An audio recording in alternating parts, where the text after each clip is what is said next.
Prime Minister Jacinda Ardern said on Thursday that she is stepping down as New Zealand's leader and will not contest this year's general elections. Fighting back tears, Ardern told reporters in Napier that February the 7th will be her last day in office.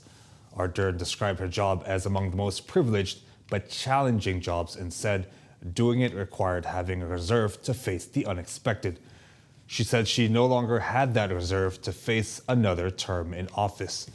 Ardern had faced a tough election campaign this year, and her Liberal Labour Party won re-election 2 years ago in a landslide of historic proportions, but recent polls have put her party behind its Conservative rivals.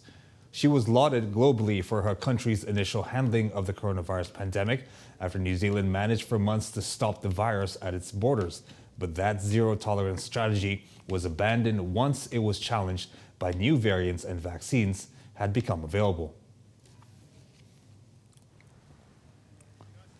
Meanwhile, the Australian government has paid tribute to Prime Minister Jacinda Ardern, who is stepping down as New Zealand's leader.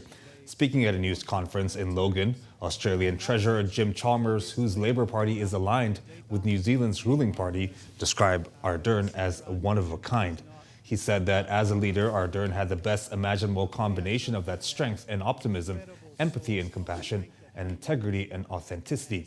Her announcement came as a shock to people throughout the nation of 5 million people, and it is unclear who will take over as Prime Minister until the election. Some of us were fortunate enough to meet with her and to work with her ministers. We didn't have to know her. U.S. Defense Secretary Lloyd Austin arrived in Berlin, Germany to meet with his newly appointed German counterpart, Minister of Defense Boris Pistorius, to discuss shared defense priorities and enhanced cooperation among democracies. The meeting in Berlin is a prelude to the Ukraine Defense Contact Group meeting at Ramstein Air Base later this week that he will host, which will also be attended by NATO Secretary General Jens Stoltenberg. The Ukraine Defense Contact Group consists of nations dedicated to aiding Ukraine in its fight against Russia's invasion.